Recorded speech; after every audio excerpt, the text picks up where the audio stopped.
Thanks, everybody, for joining us. My name is Kathy Kaminsky with TDA. I'm just going to go over some webinar instructions quickly before we get started. So if you, we had some slides rolling. If you had a chance to read through those, we'll be taking questions both via the telephone conference and also on the webinar using the Q&A tool. If you have technical problems, you feel free to call George Martin at the number listed, or you can use the chat tool on the side of the screen and send a chat to the host. That's me, Kathy Kaminsky, and I can help you out. Everybody's muted during the call, and questions can be asked in two ways. You can use the conference call or the Q&A tool in WebEx. To ask a question verbally, press *1 on your telephone. We'll stop at a few points during the presentation and afterwards, and you'll be added to a queue. Once it's your turn in the queue, your phone will be unmuted for you to ask your question. If your question's answered before your turn, you can press *2 to be removed from the queue. We already have one written question. You can ask written questions by using the Q&A tool on the lower right-hand side of your screen. Please ask your questions. I have a screenshot here of it. Please ask your questions to all panelists. So I'm going to hand it over to Jennifer Alpha for our welcome. Go ahead, Jennifer. Great. Thank you, Kathy.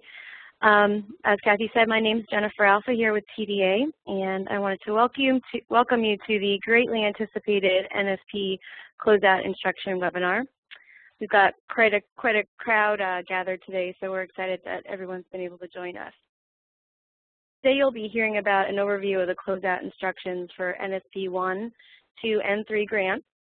These instructions were published on February 11th in CPD Notice 2014-02. in case you're interested in taking a look at the written instructions as well. This is the first in a series of 3 webinars focused on assisting grantees in understanding the closeout process. Today's presentation will cover the criteria and process at a high level, while the next 2 webinars will provide more detailed guidance. So you'll have opportunities to learn and ask questions both today and in the future. At this time, I'll turn it over to Hunter Kurtz, and he'll get us started. Thank you, Jennifer. Again, my name is Hunter Kurtz. I'm with HUD headquarters here in Washington, D.C. Joining us is David Noguera and John Laswick, the co-team leaders of the NSP team. And some extra guests, we have Jim Yurden and Chris Narducci from our DRGR experts helping us out and try to handle any DRGR questions you might have. So thank you all for joining us today. Just want to go over real quickly what we're going to be covering today, which is sort of an overview of the closeout release and / rollout, when you're going to be ready to close out, the actual process that will take place. Then we're going to talk about some more detailed subject matter areas, the 25% set aside, program income, and land banks, and then we'll talk about a couple potential problem areas that we foresee.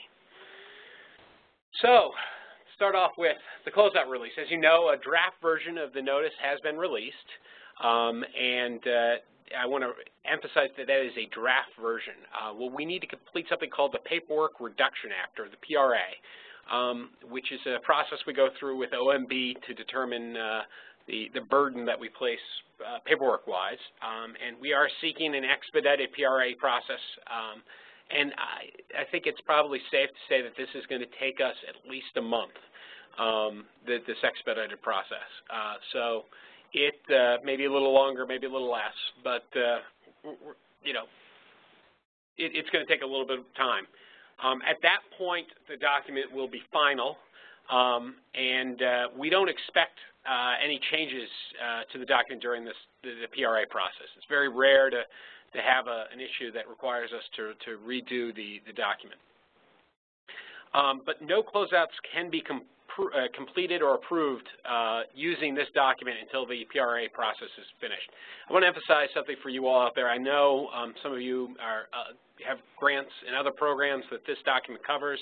That doesn't mean that you can't continue the closeout process if you've started one, for instance, in CDBGR using the old document. We're not switching over to this one until it completes the PRA process. And that's something else I failed to mention earlier, is that you will notice that the document has, the notice has closeout instructions for various programs here in the Office of Block Grant Assistance. So the CDBG programs, including CDBG for entitlements, states, CDBGR, disaster recovery. So there's, though we're going to focus on NSP today, that there's other, so this document's sort of overreaching to other grants. But what that doesn't mean, though, that just because you can't close out your grant today, it doesn't mean that you can't start looking at the documents, start completing the forms. You know, we're going to be offering TA soon to help you with this process. If you think you're ready to close out, it's not a bad idea to reach out to your field office, things like that. I mean, start thinking about that type of stuff that you can do today. But I want to emphasize one thing that we don't have here on this list when we talk about things you need to do today. If you're an NSP3 grantee, your number one focus should be and should remain meeting your expenditure deadlines, because we have some of those coming up. We've already had one already, so you know, that should be your main focus. Close out. There is no time requirement to close out your grant, so you have plenty of time to worry about this in a month or two. So. Just to sort of give you a heads up of, you know, we're talking about these other webinars and what's already taken place. We briefed the field offices on this, and we did a call with our TA providers. Today, it's the 25th, we're doing this to you all. We are going to be publishing a guide with the help of Jennifer Alpha and everyone there in TDA, and that should be coming out early to mid-March. And that will provide some sort of clearer direction on how to interpret all of the materials. And then April 3rd and 8th, we'll be doing two webinars that are going to be a lot more detailed, talking about, you know, how to fill out forms, things like that. We're also probably going to break those webinars up for you know, entitlements and smaller grantees, and then larger grantees in the sense like states and consortium with a number of subrecipients. So be on the lookout for some more information. We'll be sending that out soon. So when are you ready to close out? Two things need to happen. The first is you need to ensure that any project that has even a penny of line of credit funds has met a national objective. Now, this is a little different than what we've talked about in the past with expenditure deadlines, where we say that you need to expend an amount equal to your initial grant allocation to meet the expenditure deadline. And that can be made up of line of credit funds and program income. Well, for this, we're now talking about line of credit funds. So projects that are you know, anytime you're drawing funds from your line of credit, that project has to meet a national objective, which is typically someone living in the house to close out the grant. This is important because a lot of grantees have a fair amount of program income, so they're not getting to be able to reach down to that line of credit. And you may want to consider adjusting your program in a way that will allow you to expend more funds a little more rapidly so you can get those line of credit funds out. The second thing is, and we'll talk about this in a little more detail, that you need to meet the 25% set-aside requirement, and we'll get to that a little later on. Some minor changes we've made to that. So the closeout process. Here's a little chart that we put together that just sort of explains how everything's going to go, and we are actually going to walk you through each one of these steps. But as you can see, one thing I want to point out is step 1, 3, and 6. Technical assistance is going to be available to the grantees. The other thing to notice is that you start with green, end with red. Blue is something HUD does, and purple is something the grantee does. That is... and you don't have to take notes on this because you're going to see this slide 12 more times.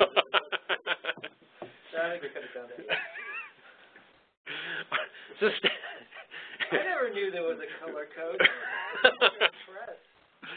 Please, Hunter, you just surprise me all the time. So step one is that the grantee and the HUD jointly determine that the grantee is ready.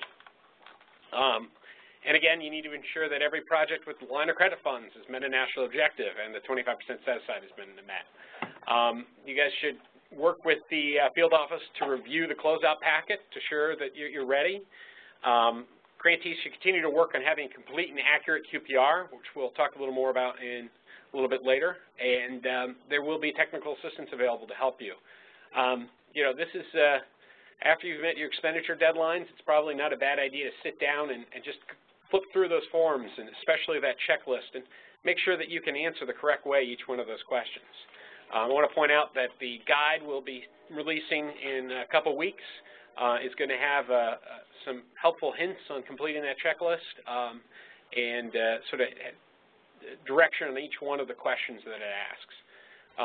You know, look at the forms. Just think about, are you really ready to close out? And you know, if you think you are, it's probably not a bad idea to reach out to the field office and get their opinion and thoughts on this. Right. It's going to be a fluid process. There isn't a kind of absolute time. So there's, you know, open up that conversation with your field office. See if they're seeing things the same way that you are.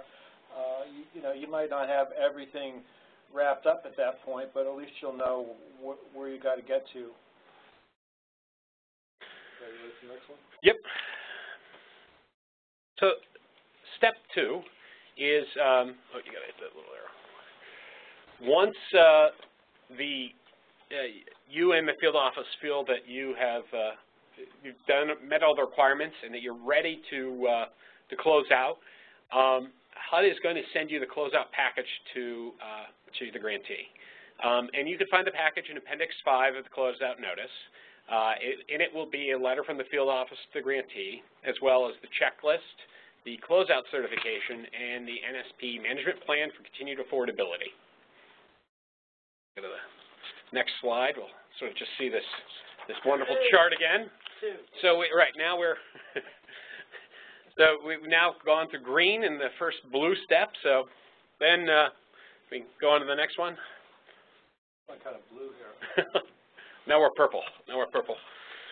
Now the grantee has the package, and it's going to have to complete it and submit it back to HUD. One thing I want to point out right off the bat is that you'll notice that the Closeout Certification has information that both the grantee and the field office will fill out. When you receive it, it should be blank, and you will fill out only your section, and then the field office will fill it out later in the process, which we'll get to. Two things that will not be in the packet but need to be submitted by the grantee is an inventory of any real property and equipment purchased with grant funds. This is sort of a standard CDBG requirement for closeout, as well as the land bank plan for any land bank properties, and this should include a list of all land bank properties that are available. So even though these aren't part of the official package, we will be providing some guidance and support on that, on these as well. So. Yeah. I wouldn't be surprised if in the future you see some webinars on that land bank plan. I bet you will. One other thing to note is that the NSP Management Plan for Continued Affordability, you'll notice in the on the form that it talks about the fact that you can submit that as an Excel spreadsheet. We're working and feel pretty confident that we're going to be able to develop a way that you can actually download that information from DRGR and vice versa, upload that information into DRGR. We're working with our the lovely folks that are a contractor to make that happen. So we're excited about those changes. One thing I should note is that TA, again, in this step will be available. So you submit to HUD all of that information that came in the packet as well as those two forms, and then HUD is going to review the package. And each review is going to be different depending on the grantee and the field office's, you know, how their knowledge and what they know about you and how they work with you. But some things that they're going to definitely probably take a look at, probably, yes, very definitively there, is your substantial amendments or NSP2 NOFA application, your DRGR Action Plan, and any other amendments that you may have had. Your line of credit, obviously, any relevant audit reports or monitoring letters, and probably take a look at DRGR reports and any other reports that they may be interested in. I want to make sure that you understand that the field office is not they can sort of look at whatever they want. They're not limited by what they can look at. So we'll go on to the next. Shocking there. I don't think we. So if we move on to step 5,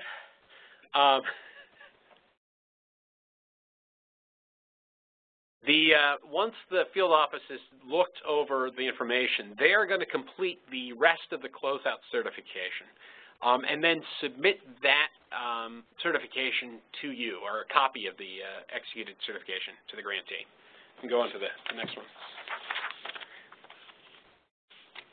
After you receive that certification, you're going to have 90 days from the day that HUD executed it to submit your final QPR, or your complete and accurate QPR.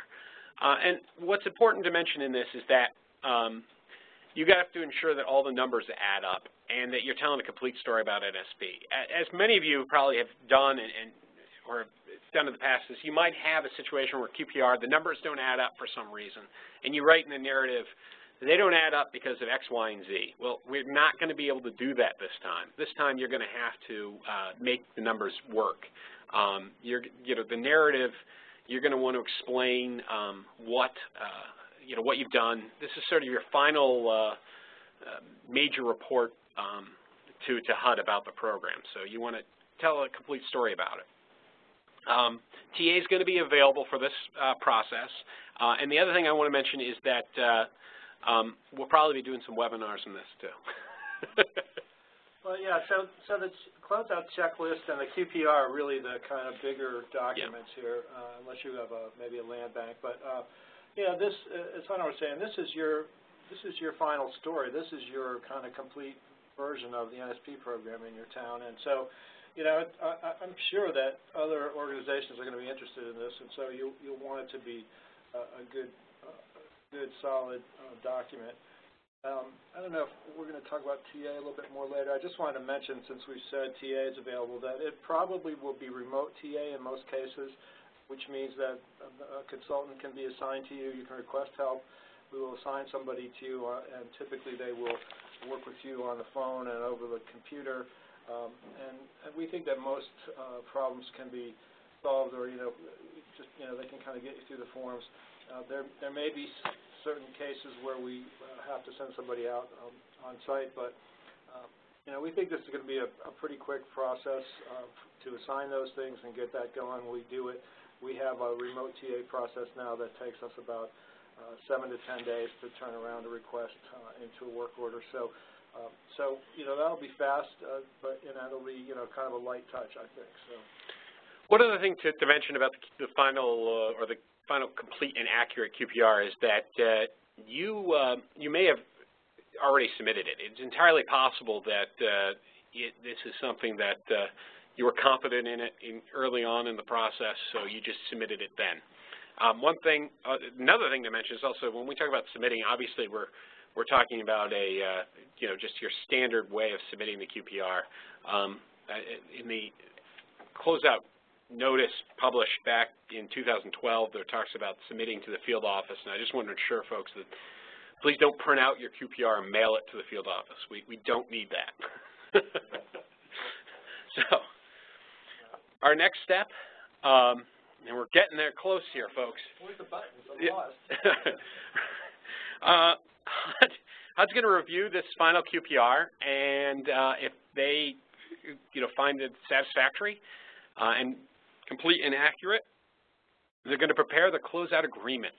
And at that point, you're you're pretty much there. So they're going to prepare it and work with the, we can go to the next step. Oh, I think we got the map here. Or there you go. Getting lost. Yeah. So once, if we go on to one more, I think John's trying to make the point that maybe I put this too many times in the webinar. This is after I cleaned a couple out. So after the closeout agreement is prepared, the grantee and HUD are going to execute it. And it's important to note that the day that HUD executes the agreement is the day that the grant is considered closed. And this date is important for a couple reasons. The first is for QPRs, you're going to switch over to annual reporting. So you'll no longer have to submit on a quarterly period, and this will begin begin after the agreement is executed. I think we're going to try to move most of you over to your annual con plan submission. So that will, you may have an abbreviated year that first year, but at least, all your reports will be sort of due at the same time. Right. Well, and that'll allow you to account for your program income in an orderly way, on the same schedule that you're looking at CDBG budgets and that sort of thing.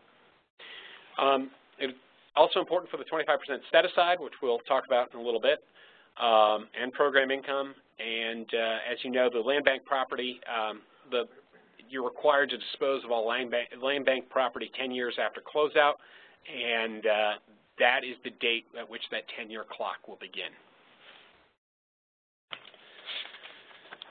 So now that we've talked about the process, I want to talk about a couple issues, and this is probably the biggest change that we're going to see that came out of this document, and I think it's probably going to make a lot of people's lives easier, is that you're required to expend 25% of your initial grant and program income to house families at or below 50% area median income. And what we've done is basically given you a 3-year extension for program income. So at the date of closeout, you need to demonstrate that you've expended 25% of an amount equal to 25% of your initial grant of either program income or line of credit funds towards that the set aside.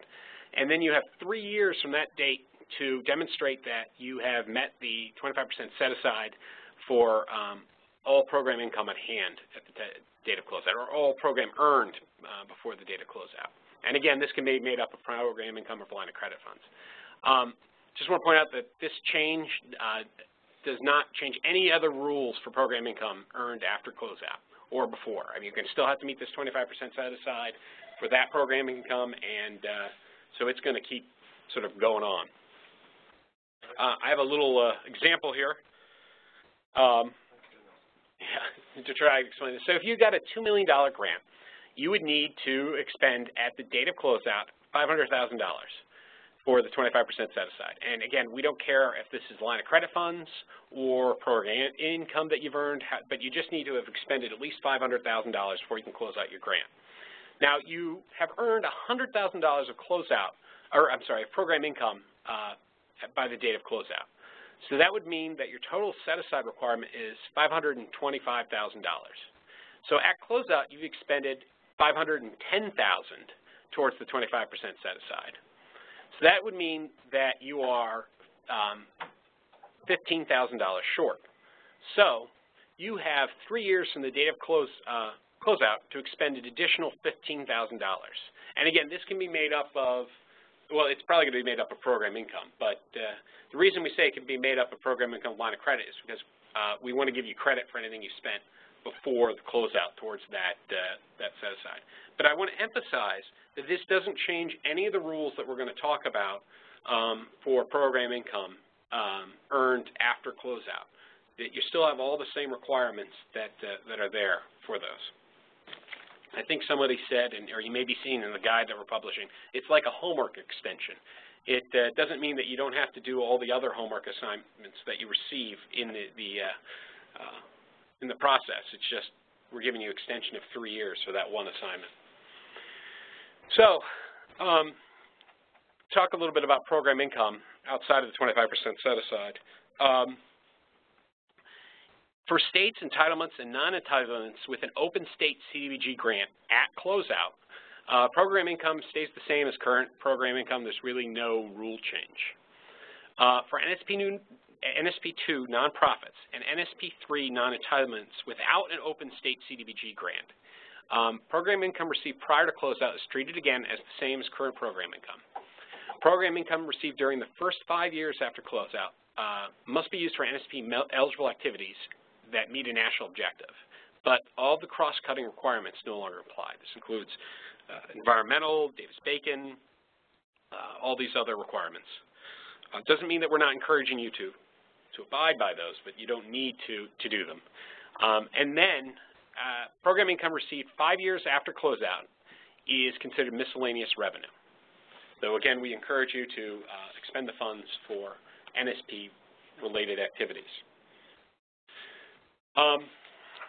So for those states' entitlements and non-entitlements with an open CDBG grant, in a year that you earn program income, if it's less than $25,000, it's not considered program income, but you've got to use the money for either NSP administrative activities or CDBG activities. If you earn $25,000 or more, but up to $250,000, again, it is program income, but you do not need to do the 25% set aside. And anything over $250,000 is treated like program income, and you need to do the 25% set aside for the entire amount. And I want to emphasize that if you earn $25,001, that does not mean that the first $25,000 can be used for NSP admin or CDBG activities, and only $1 needs to be used to the NSP program. It means all $25,001 needs to be used for a 25% set aside, and the same thing applies to the $250,000. The logic on the $250,000 is that you have to spend 25% of it, and so that would give you about $62,500 as a minimum to be used for that for a set-aside low-income unit, and that's probably what the least amount that you end up having to pay, or most places you couldn't do something for much less than that, so that's why we made the limit $250,000. Land banks, we kind of talked about this earlier, but just to repeat it again, HUD signs the Closeout Agreement, and that 10-year obligation deadline starts. And just sort of a couple subsequent uses you can think about. You got public improvements, land trust, transfer to the CDBG program, affordable housing, and something in a redevelopment plan. If the properties aren't used within the 10 years, then it reverts to the CDBG program for immediate use. That's kind of an important thing to keep in mind there.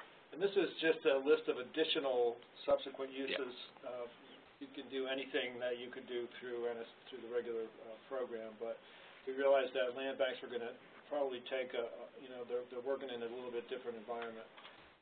And then also I would suggest, if you haven't read the disposition policy, if you have a lot of land or properties left, that you look at this, because we are allowing subsequent uses that meet a national objective, even if the project itself isn't eligible for NSP funds. So, for example, you could build a little park with your CDBG funds or local revenues, and that meets and that serves a low, moderate, or middle income area, and that would be an acceptable subsequent use. So just because you can't pay for it with NSP doesn't mean you can't do it somehow and get that off the land bank rolls. And as Hunter said, we will be having more material on land banks in the next couple of months. So potential problems that we foresee grantees having.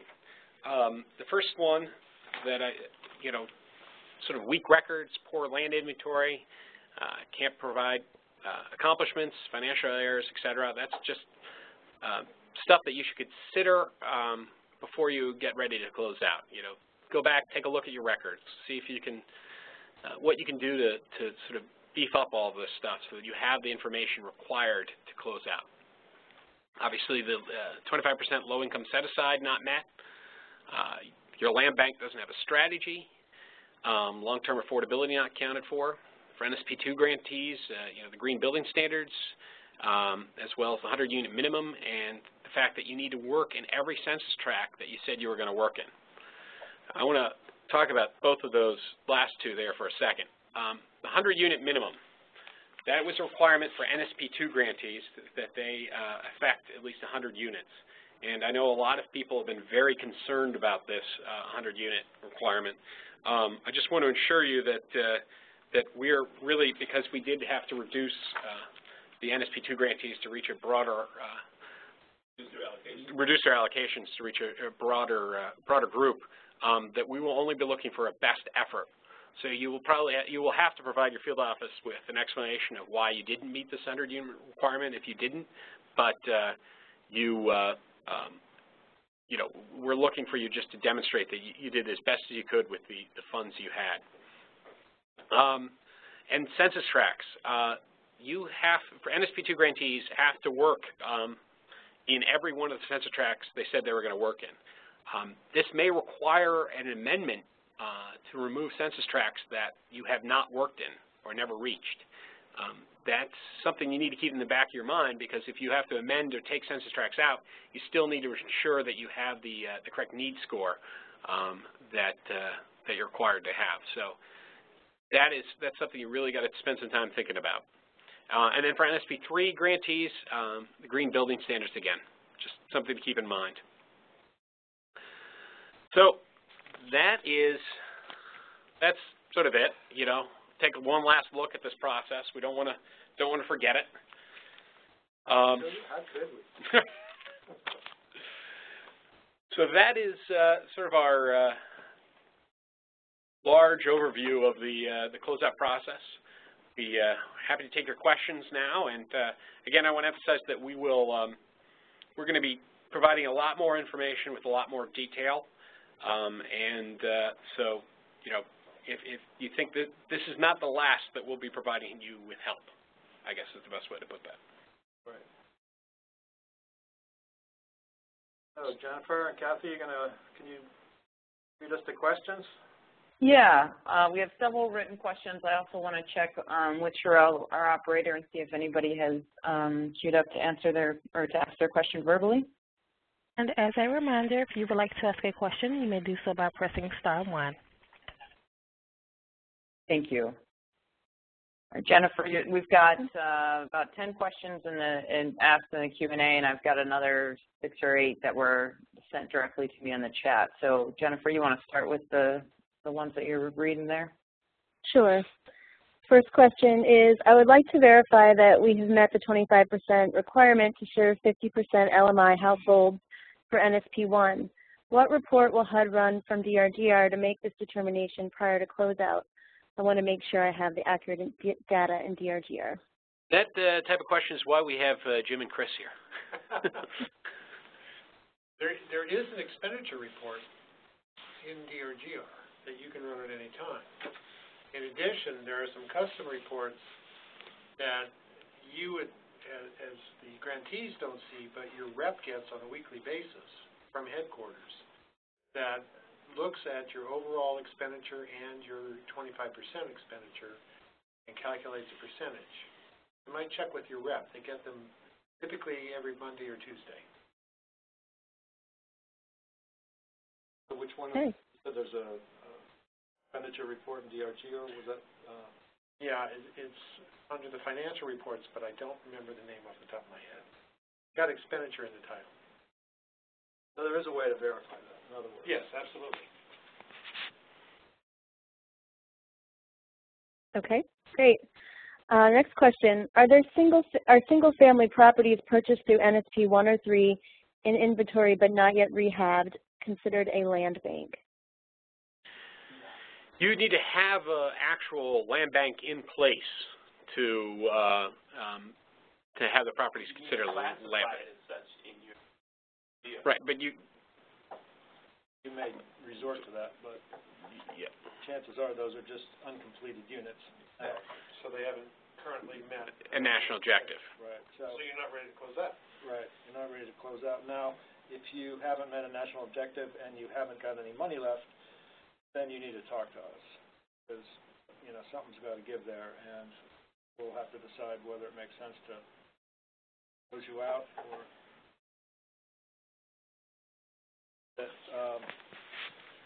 that you might need a formal land bank depending on the circumstances, or we may be able to help you with some TA to figure out how you get these units financed and occupied. That's what we'd rather do.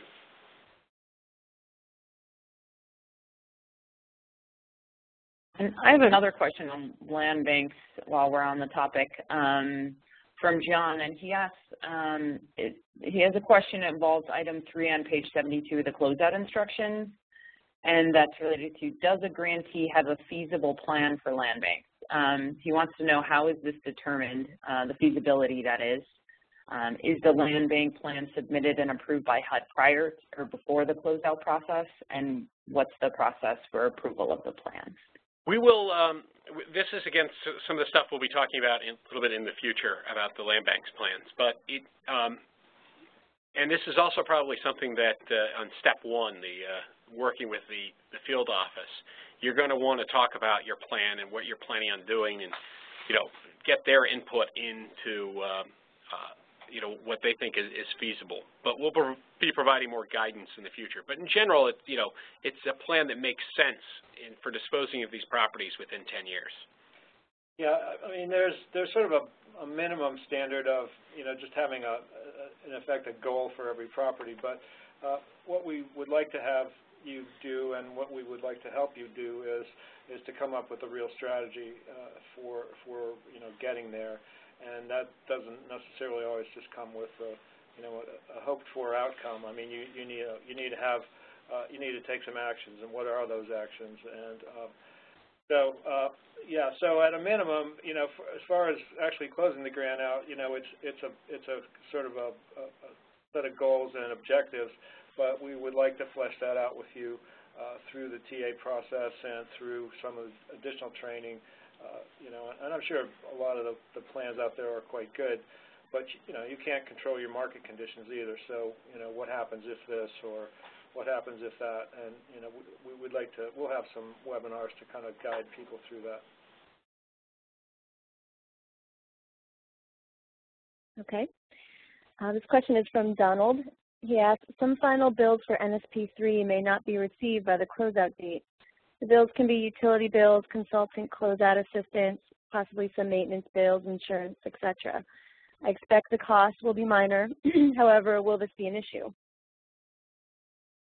Well, there is no deadline to close out grants at this point. So, I mean, if it's a matter of waiting an extra month to get the bills in and paid, then we'll probably do that. There is a way to close out the grant with contingent liabilities, but for these kind of routine things, I think we'd probably just hold up the process. One thing I'll add is that it's expected that you, the grantee, will be incurring costs post-closeout. The key is that you have either program income on hand or some other source of funds to pay for those, because the important component with closeout is that your line of credit will no longer be accessible to you. So, again, it's fine to have bills coming in after the fact. Just make sure you weren't relying on the line of credit to pay for them. Yeah, program income. Yeah, it needs to be where you're getting the money for those bills. Yeah, and on that point, I think we need to say that we will.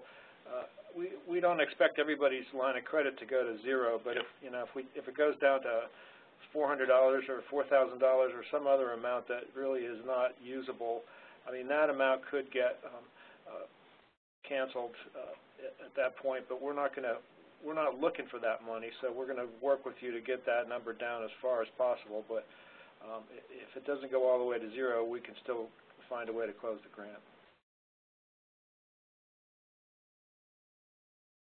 Okay. Sarah asks, how could a grantee adjust its program to be able to spend grant funds when it has a lot of program income to spend first? Thanks for any suggestions. Well, there's the HUD Employees Christmas Fund. The biggest way, the primary way is through a revolving loan fund. And what that allows you to do is to segregate a program, typically something like AC Rehab, that generates program income, into a separate pot. And once you designate it as a revolving fund, and it's not a complicated process, but once you designate it, then any program income that comes into that fund only gets spent first for those activities, which means that then you can spend, if you're doing demolition also, you can spend the demolition money without going through the program income to get there. The only real proviso on that approach is that you have to have more than one real activity. I mean, if all you're doing is acquisition rehab, then setting up a revolving fund isn't going to help. So you have to have other activities that you're spending money on. I think something you should really keep in mind if this is an issue is, get some on-call TA. We can provide you with a couple hours, somebody talking to you and talking through this problem and coming up with some ideas that would fit your circumstances. Right. There's a fact sheet on the Resource Exchange on how to set that up. Look for DRGR Release 7.3 fact sheet.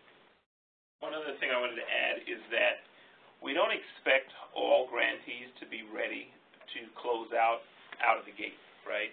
There's going to be those of you who have exhausted your line of credit and have completed your activities, and those are the ones that we'll be working with first. For the other batch that are still generating a lot of program income, and it really doesn't make sense for you to try to close out just because you're using the line of income, you're using your program income. For those people that fall into that case, I'd say take your time because there is no closeout deadline, and understand what the rules are pre-closeout and post-closeout, right? If you're an entitlement community or a state, the rules aren't going to be that significantly different, right?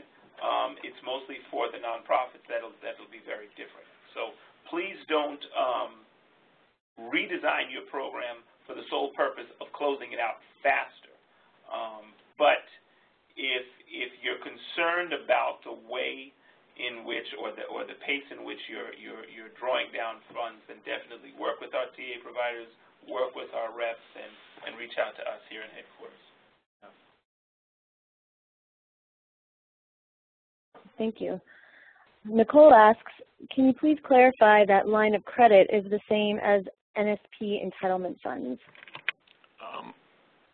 What we're talking, I'm not 100% sure what NSP entitlement funds are, but what we're talking about is the difference between what is actually in your line of credit that Treasury has an account that you draw from versus program income you have on hand. So if you rehab a home and sell it and then you get a check, well, that's program income. That's not line of credit funds. But when you draw funds from Treasury, those are line of credit funds. So it's your original grant amount, and it's the original grant amount, and the problem is you may have spent more than that because you have program income coming in, so you still have money left in that line of credit. So that's the distinction. Okay.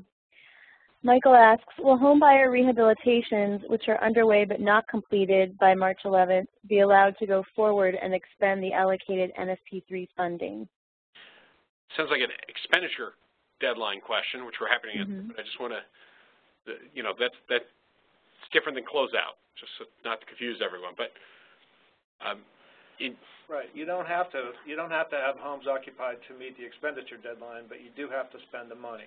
So the answer is no, you don't have to have those houses occupied to meet your expenditure deadline.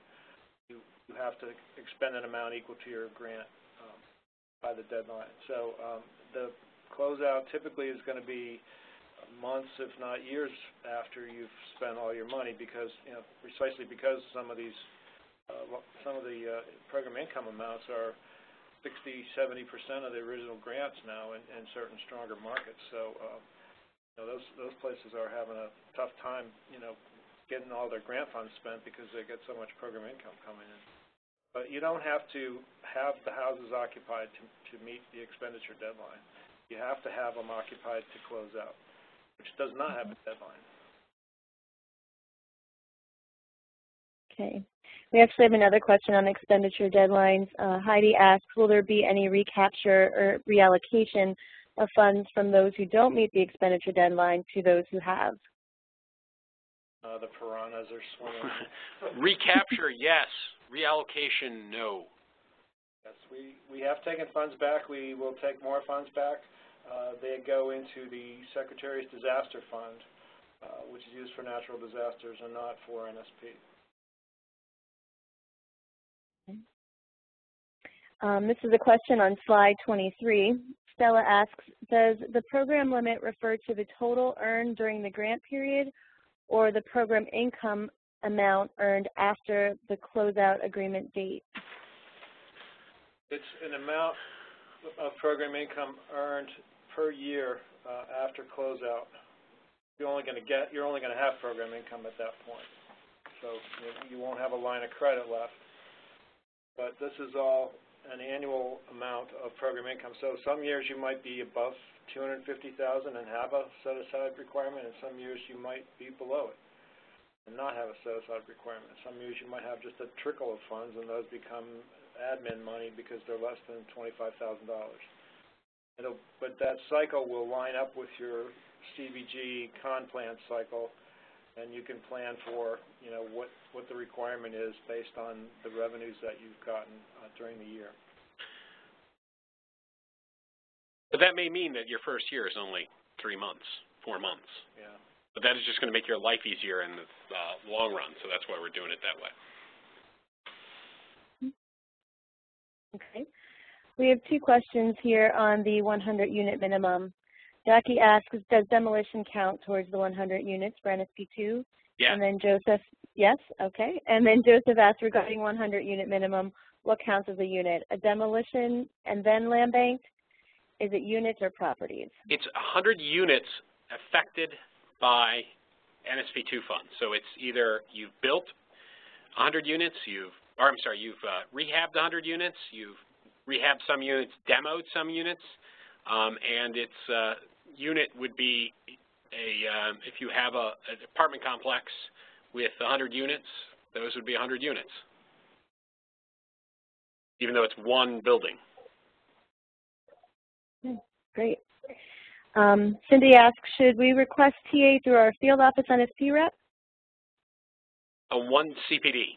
The one CPD website. Yeah. One CPD website has a TA request function there. Great. Karen asks, when entering expenditures into DRGR for the upcoming NSP3 expenditure deadline, how far into the future are we allowed to account for administrative expenditures? Up to and including the date of the deadline, but not into the future. So if your deadline's today, you can count admin expenditures until midnight today. They're all working overtime. Right.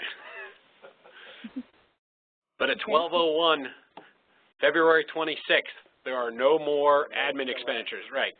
Now, you may have admin expenditures that you expend through program income you've earned and those types of things, but it doesn't count towards your expenditure deadline. The other thing to keep in mind, and I don't know if this is part of the question, but if you've spent 100% of your grant amount and then you have some program income and you have not spent all of your administrative budget of 10%, you can push that budget back. So you don't have to cross the finish line with exactly the same proportion of expenditures as your application. You just have to expend that amount of money, and you are allowed to kind of delay to a certain extent the admin costs as long as you stay within that budget.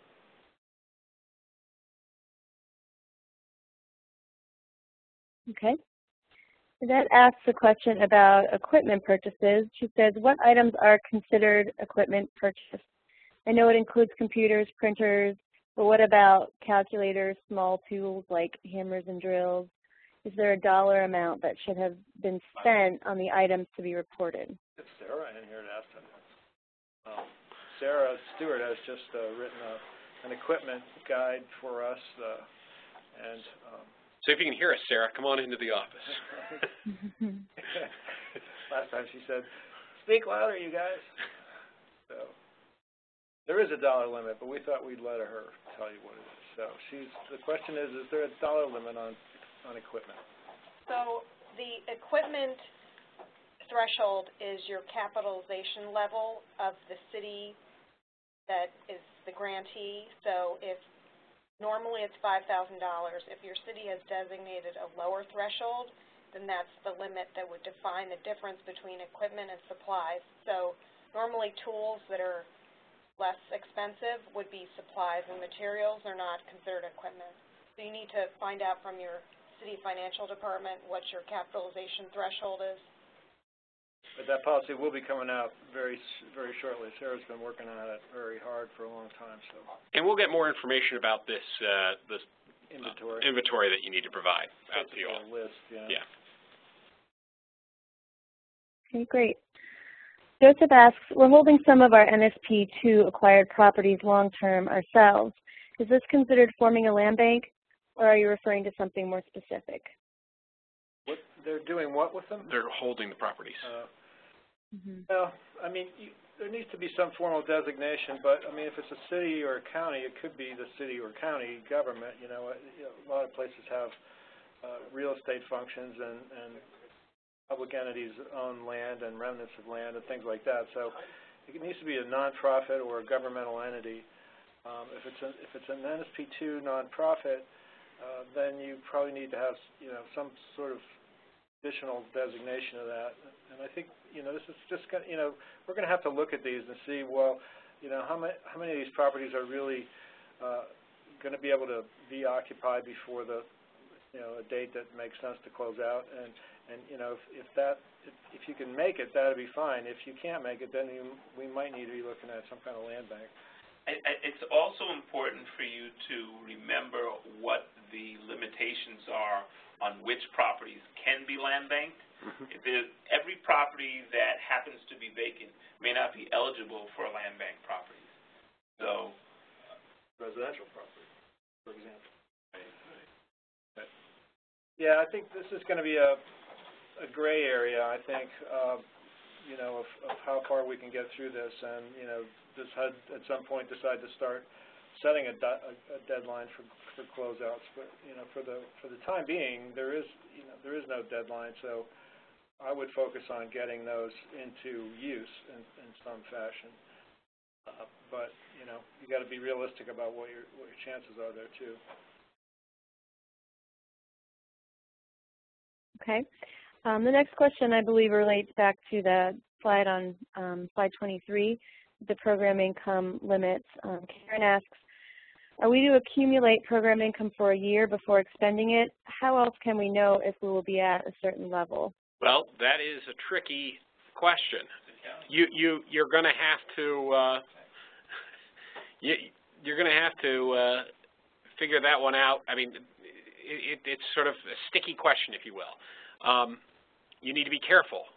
You can if you want to, but I wouldn't sit on my program income for a year because you got to expend it before you can spend anything else. So you need to sort of try to account for what the year is going to look like, and you need to be careful that you don't go over the limit if you've already spent money some other way, or you need to structure the way your deals come in so that you can be over the limit this year, or there's no real good answer to this question, I guess.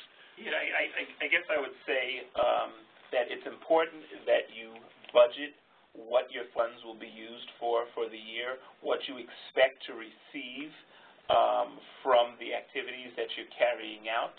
It's okay if you underestimate, right? It just means that, well, now that you've triggered one of these thresholds, you're going to have to revise your plan to figure out what you're going to use those funds for. But there's no exact science to this. right? You can't always know exactly what's going to come in the door, what's not, right?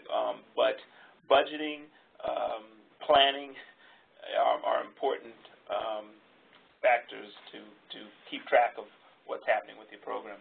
Well, yeah, and this may be where a TA provider or we can provide some guidance on this too. But I think if you look at your last few years worth of program income flow, you can tell, you know, sort of what ballpark you're in. I mean, if you're always getting between 100 and 150,000, then you're doing the same things. Then chances are you're not going to go over 250.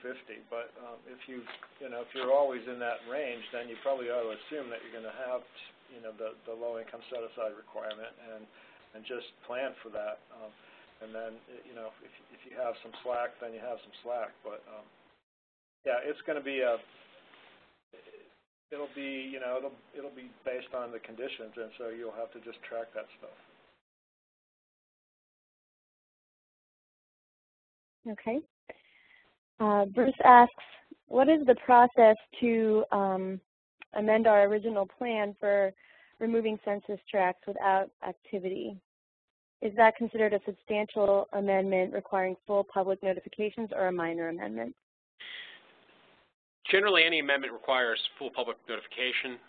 This census tract requirement is a NSP2 requirement in the sense that it has to come here to headquarters for a re-ranking of your application or re-review. So it does not apply to NSP 1 and 3. Yeah. So take a look at, we have some notices out there that deal with NSP2 amendments. Take a look at those and sort of lay out the process for you. It's a substantial amendment, though, because you're changing the location of your program, and that's one of the changes in location, beneficiaries, activities. Those are all substantial amendments. The first thing I would do if you think you're going to need to do this is look at the policy alerts. The second thing I would do is pick up my phone and call my field office. We do have some new guidance coming out from particularly addressing the issue of target areas for NSP2 grants because of the new data that we have and the fact that everybody can use the mapping tool that we developed for NSP3. So it's easier to figure out what's going on, but the numbers have changed a little bit too. So you're not working in quite the same universe you were in 2010 when you put these applications together. We actually had a question directly related to that. When they're subtracting census tracts that they didn't do NSP activity in, are they using that new tool, the most updated? Which tool are they using for the subtraction score? The new tool. Right. The only one that's really up there. So, I mean, the good news though is that you can go below the census tract level if you need to, and customize the areas a little bit. But we've got this almost ready to release. I think we had one question left that Jesse needed to look at, and Jennifer Hilton's been writing that, so that should be out in the next week or so. Okay. Donna asks a question related to property and equipment as well. She's wondering if you could elaborate on what you're looking for in the inventory of any real property and equipment purchase. We will be providing further guidance explaining exactly what we'll be looking for, and I'm just going to sort of pump that question if you don't mind. Okay. It's basically a list. Okay. Anne asks if subrecipients have participated in demolition and anticipated sale of properties through side lots but have not yet completed these sales, what can we do for closeout on these properties? That's a good question. Well, I think we're probably back to, finish the project and then we'll close the grant out. I don't see any real need to rush through that. I mean, to donate a side lot is not that complicated. I mean, it's not like selling a toxic waste dump or something. So, it shouldn't be that many months of additional time to complete that transaction. And if you look at our disposition guidance, you'll see that it's quite easy. It may be possible. I mean, the way that we're looking at those, if it was a demolition that met a national objective the first time around, meaning that it improve the neighborhood, and it's a low, moderate, or middle-income neighborhood. And we are just going with the national objective for the demolition to count as the same national objective for the disposition as a side lot. So, it might be possible to, to allow you to meet the objective just in that way. But we haven't really had that specific question. But I don't think that's going to be a major impediment to your closing out.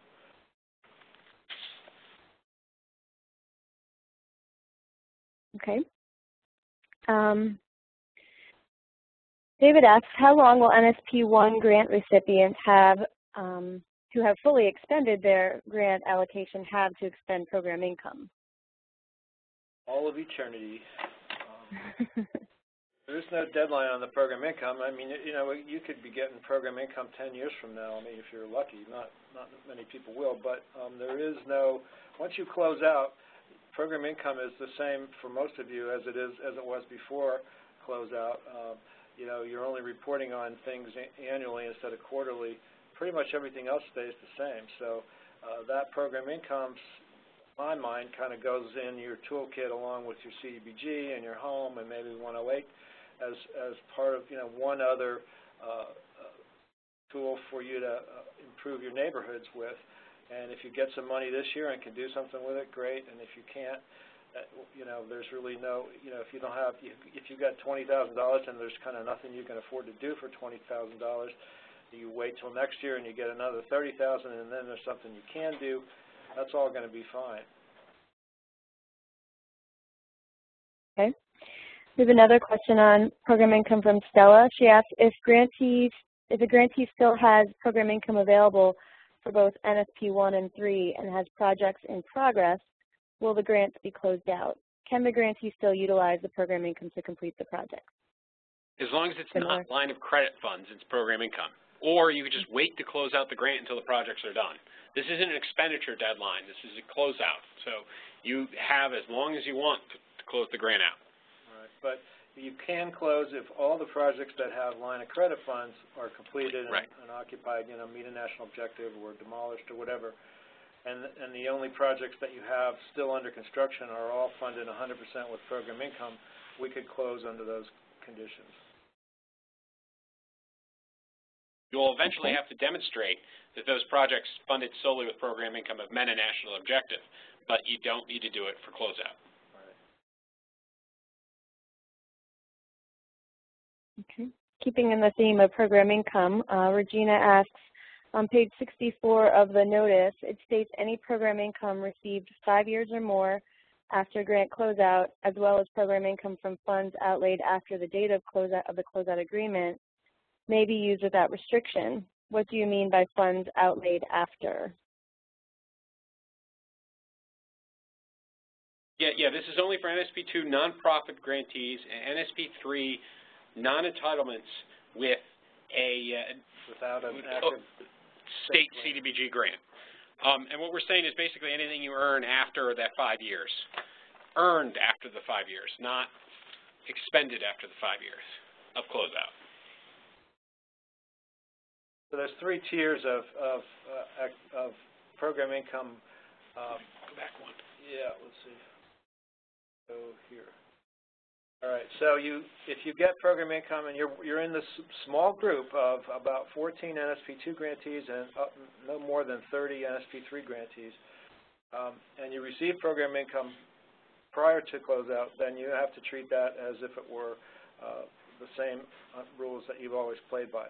If you receive it in the first 5 years after closeout, you only have to have an eligible activity that meets a national objective. If you receive it 5 years or more from closeout, then you don't have any specific requirements. Okay, also related to this slide, Nicholas asks, if I understand slide 22 correctly, if a state has an open CDBG grant, the NSP program income will always be considered NSP program income, or at some point will it be converted to CDBG? The state is falls into the left-hand category, so they're not an entitlement with an open state CDBG grant. So the program income will always be program income. Which one, though? NSP or CDBG? I'm sorry, NSP program income. At this point, there is no consideration that it would become CDBG funds. So it must be used for other housing activities related. Yeah, so you can use it for, so think about it. So, you can use it for up to 120% of median income. You can use it for new construction. So that, you can use it for land banks. You could actually acquire more property if you're feeling optimistic. Although you would have to meet the 10-year, you'd still have that same 10-year date, and if you bought it 5 years after closeout, you'd only have 5 years left. But so this is, your NSP program income will be a slightly different and complementary way to, put funds into neighborhoods. And so if, I think most people will look at it that way and go, well, it's probably not going to be a huge source of funds independently, but it's one that we can do a little bit different things with than we could do with CDBG or home. Okay. Related, Susan asks if we have less than $25,000 in program income and we can use that money for CDBG activities, how much of this can we use for public services when CDBG grant caps public services at 15%? Well, I think what we're saying here actually is that you add it to any program income that you receive in your CDBG program, and so if that's below $25,000, then you could probably, you could use more of it than 15%. But otherwise, it's not going to become part of your CDBG program. So, I think, I don't know, I don't think there's going to be a lot of instances of this, but, I don't think that you're going to be, rolling in NSP dough to put into your public services. So. Okay. Let me just say, you still have ongoing reporting with responsibilities for NSP for the entire affordability period of all the housing units that you've done. You may have reporting responsibilities for land bank properties for another 10 years after you close out. You may have administrative demands for the use of some of these funds.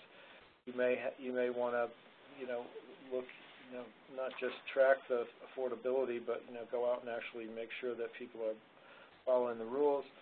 So, I think the smarter play is to use it for administrative costs and to do a good job and not get in trouble there. And we have a clarifying question, I think, on this one regarding NSP2.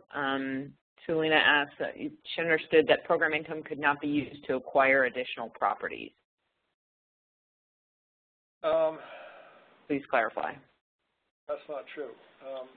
Program income can be used for any NSP-eligible activity, no matter who you are. And if you're one of the small group of NSP2 or 3 communities that are not subject to the regular rules, you can still use it for that. But I'm not sure where that came from. If you're a subrecipient, your grantee may have some rule like that, but we at HUD do not have any rule. Yeah. Okay. Another question from Jareen asking for further clarification. If you earn between $25,000 and $1, but less than $250,000 in program income, can any of that be used as admin? Yes, 10%. Okay. That applies to any amount of program income. I've got a few program income questions that have come in via the chat, Jennifer. If you want a short break, I can ask these. So I think you guys addressed this, but just to make sure, do you have to wait until you know the total will be less than $25,001 prior to spending it? You don't have to, but if you do, you might find yourself in a bind. Right. I mean, if you're going to spend it on program activities, then you're safe.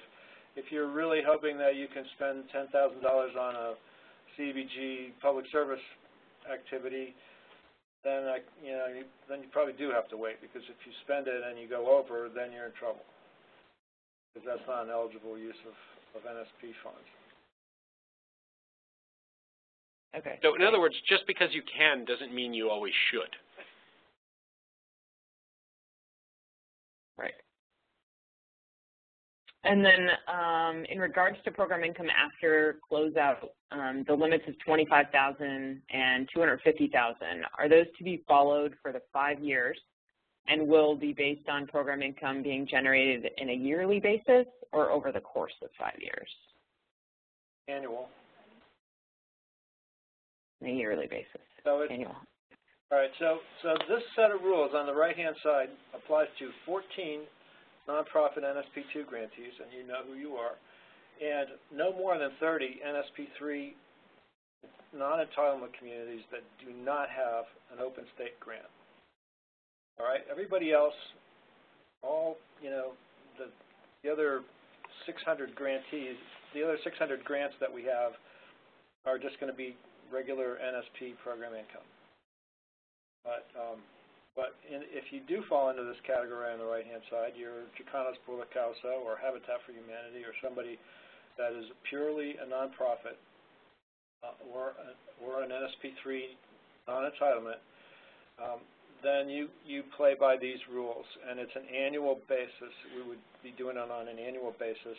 You would have, by definition, you won't be on a con plan cycle. You won't be doing an entitlement, so you'll be doing this it'll be lined up with the annual performance report that you have to submit, and that should be it.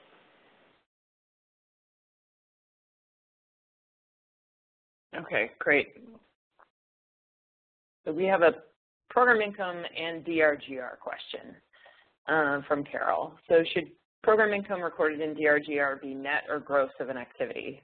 So she gives an example, ABC Street, $90,000 to developer for AC and rehab, $60,000 to the home buyer to purchase property, deferred payments over 10 years, and $80,000 from developer for development loan payoff.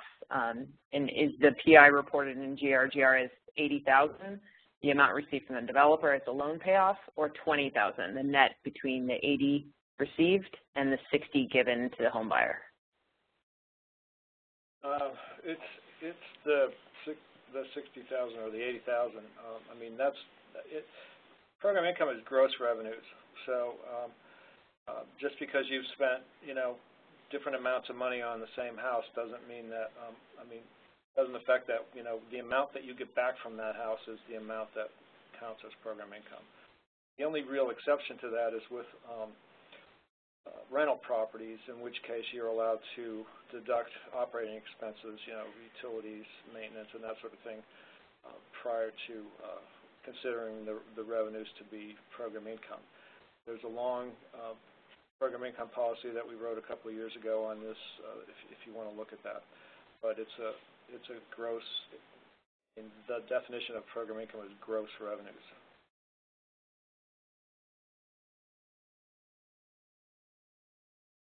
Okay, great.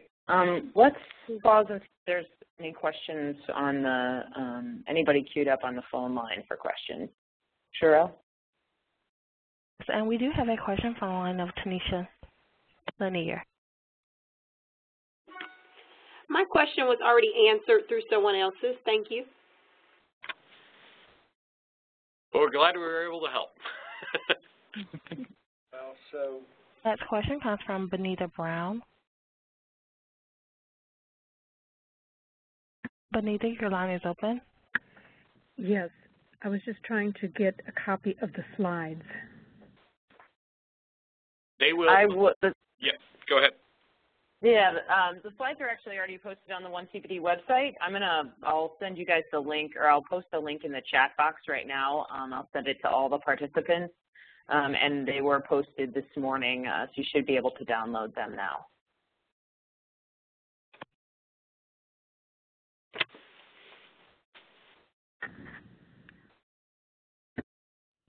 Your next question comes from Deborah Johnson. Hello? Hello.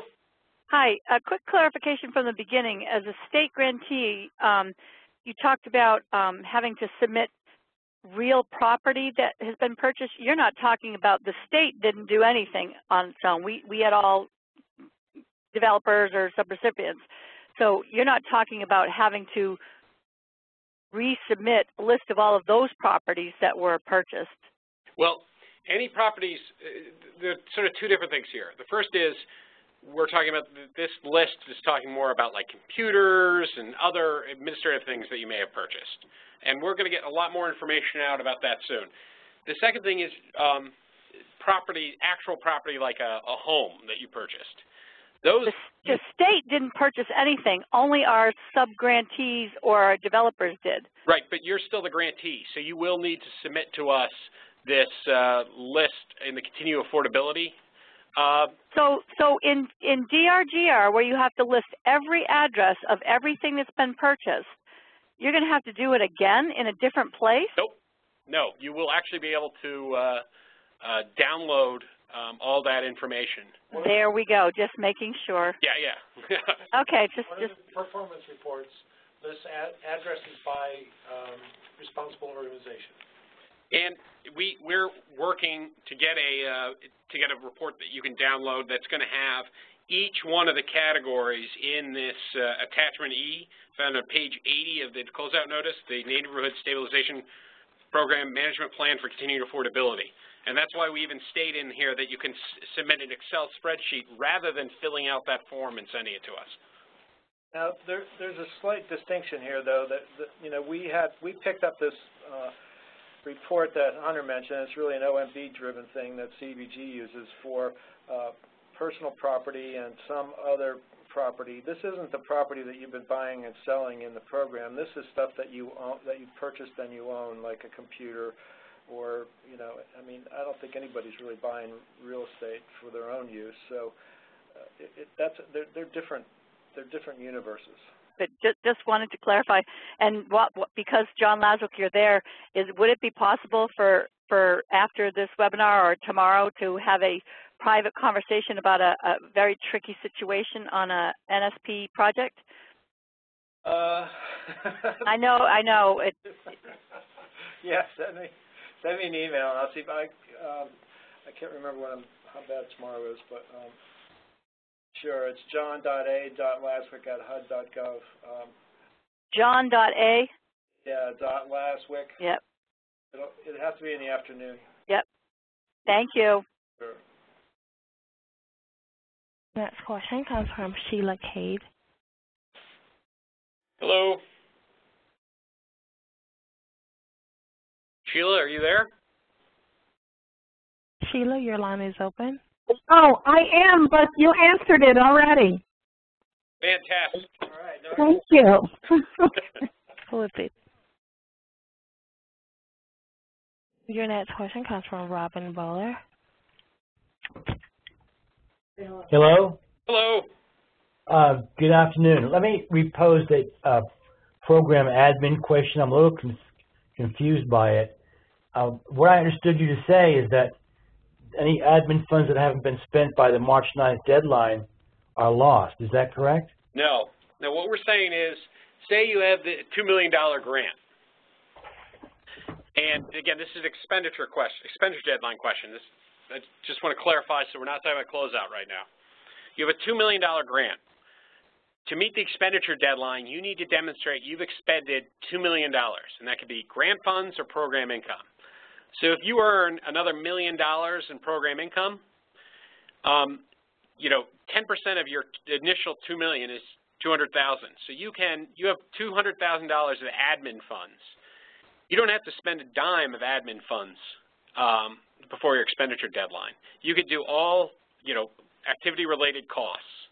And then that after your expenditure deadline, you still have like banked $200,000, but you still need to spend that $2 million by your expenditure deadline.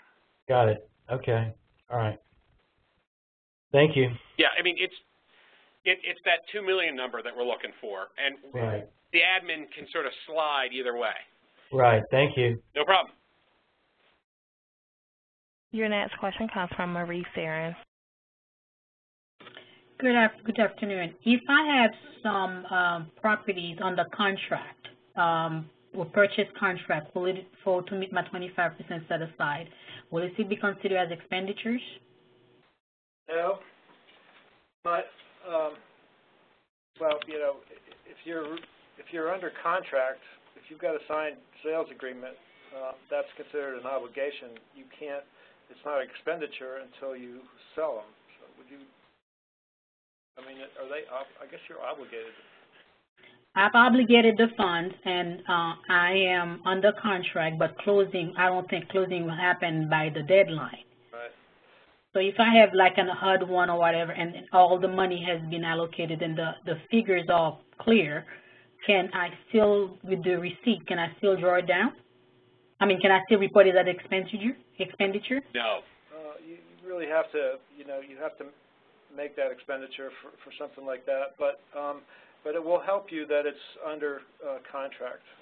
We're going to be, for those grantees that don't make the deadline of spending 100%, we're going to have informal consultations. We had a bunch of these last year, and that we will be more inclined to let you keep going if you've got projects under contract than if you don't have them obligated. But technically speaking, that's not an expenditure. Okay, and then I have another one. We had a property that was already given, well, it was given to us because of tax purposes. We've acquired it, and we were in the process of demolition. Although it's not part of our activity, if we were to consider demolition and redevelopment, will it still be counted toward expenditure? Well, yeah, I'm not sure. So somebody gave it to you, and you kind of consider it to be part of your NSP program, even though you didn't pay anything for the property, but you're going to demolish it. So if you, it could just be, it could be that the demolition would count if it's a property that's qualified to be an NSP property, is foreclosed or vacant or whatever, or in the case of demolished, it's blighted, it has to be blighted. Yes. But whether it's, so I think you probably could consider the demolition to be part of that if it's completed by the time of the deadline.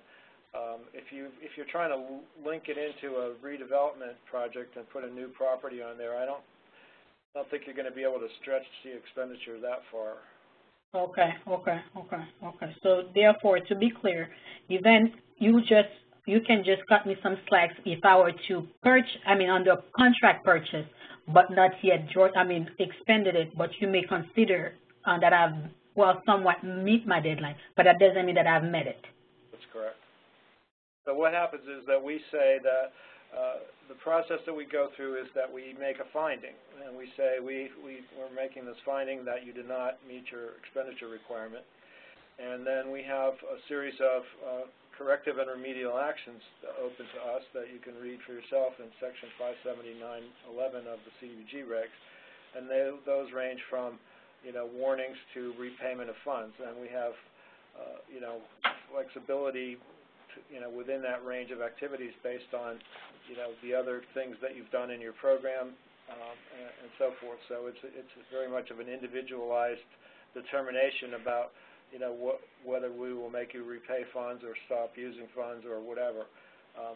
So far, last year, we didn't make anybody that had funds under contract, give them back. So, I think that's a good sign. We don't have to do it that way, and if you're, as long as the rest of your program's in pretty good shape, you probably have a pretty good possibility of surviving that, but I can't tell you that for sure. Yeah, because it's on an individual basis. But another question again, I don't want to, because I never had a chance to to be part of the conversation. Let's say I collapse both my LMMI and my 25% set aside, and I make my building like a mixed occupancy between LMMI and the 25% set aside. If I can show expenditures occurred, can they still be covered? To meet my expenditure, to meet my national objective. You should have two separate activities set up in DRGR. one for the LH25 units and one for the LMMI units, because the way you get credit for LH25 is by national objective and expenditures. You know, I think I understand what you're saying, and I mean, I think the general advice would be not to go to that kind of an extent to meet an expenditure deadline. I mean, we'd rather see you slightly falling short doing the right thing than you know, than going through a lot of gyrations and sort of redefinitions to make the deadline on a sort of artificial basis. So. Okay, so once I purchase the property, they're under purchase. Let's say, thank God, you did not request for me to reimburse the money. I can use program income in the long run just to spend that money to rehab those properties, right? Sure. Yes. Okay. Thank you very much. Thank you.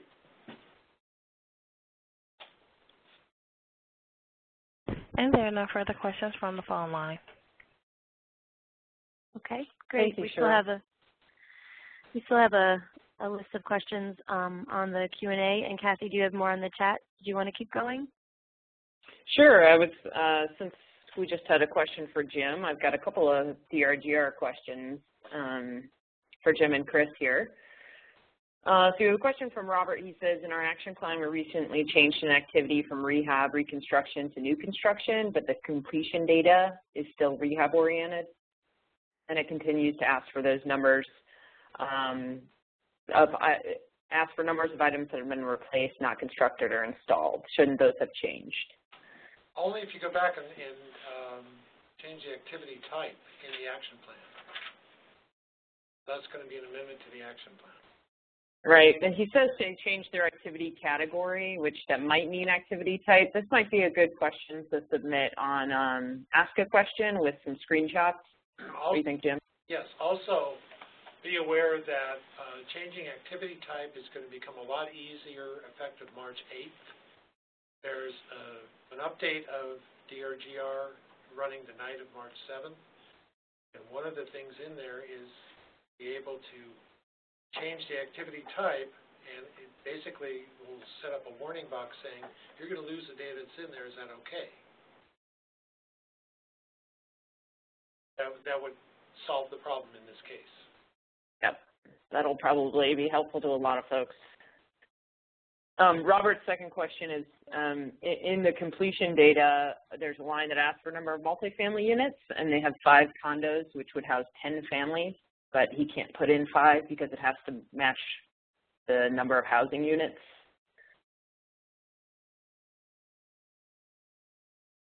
So what should he do in this case? How do 5 condos house 10 families? Yeah, something's not adding up here.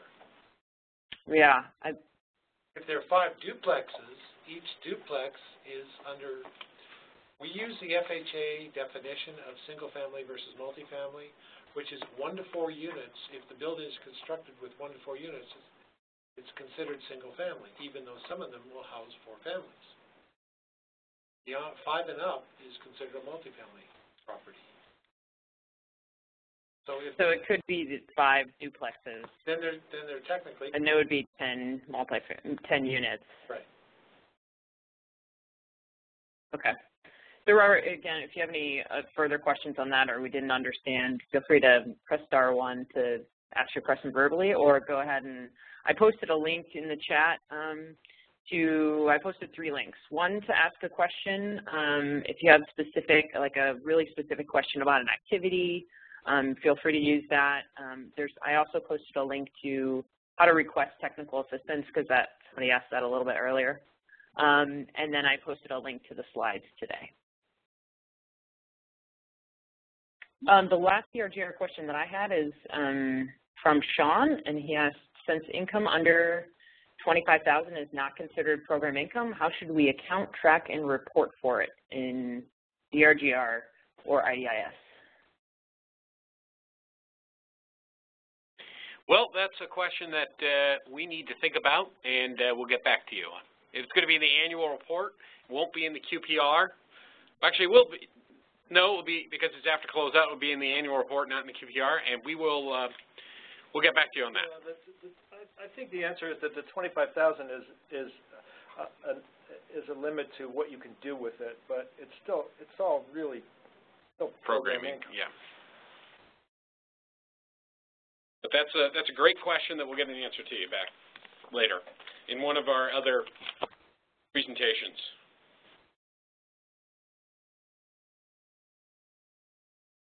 Okay. We have several questions. I got several questions about expenditures, and two people asked, does HUD foresee a future date that would require 100% expenditure in the line of credit? Just to close out, not a deadline. Yeah. Okay. And does only the line of credit funds that don't meet the expenditure deadline have to be returned? For example, if $50,000 isn't met, will only that amount have to be returned to HUD? Essentially, yeah. I mean, this is an expenditure deadline question, and you know, as I said, we look at these on an individual basis.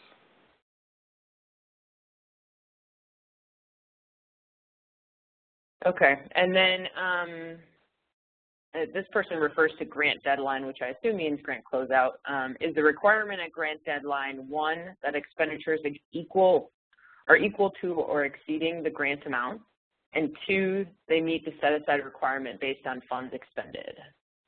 I think we're talking about the expenditure deadline here, and that is, okay. Yeah, that's any combination of line of credit or program income funds.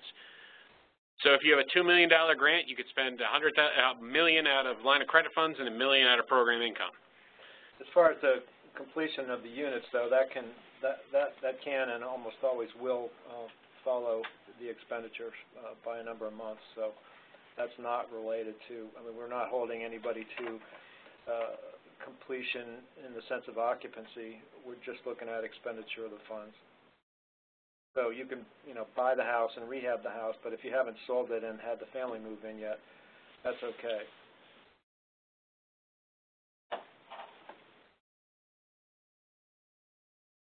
Right. I think that's all the questions I had on the chat.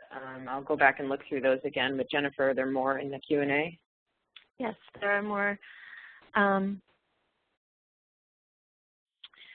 asks a question about land banks. She says, as a state grantee, we are requiring land bank plans from sub-grantees. Will the state submit all the land bank plans received with the closeout submission?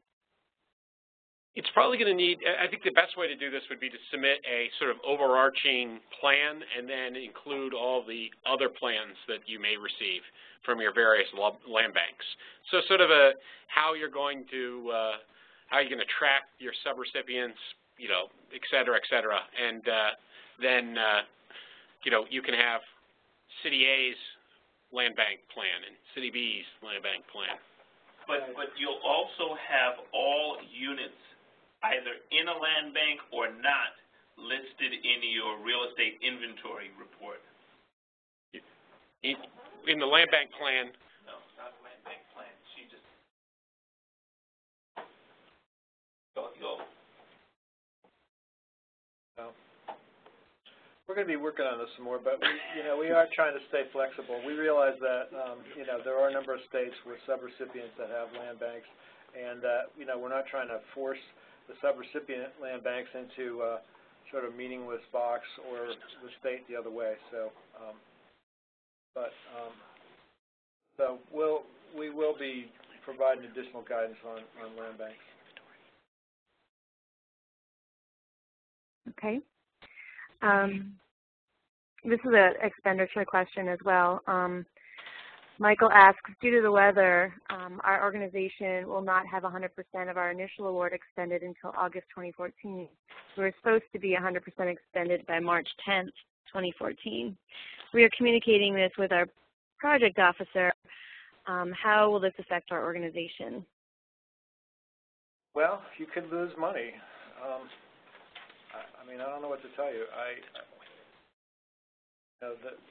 We've had 3 years to spend the funds. It's a congressional requirement, part of the legislation. We can't waive it.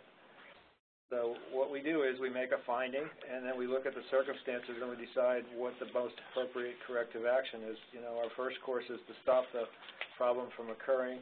The second is to keep it from recurring. and we have a number of sort of tools available, all the way from warnings to refunds of the money.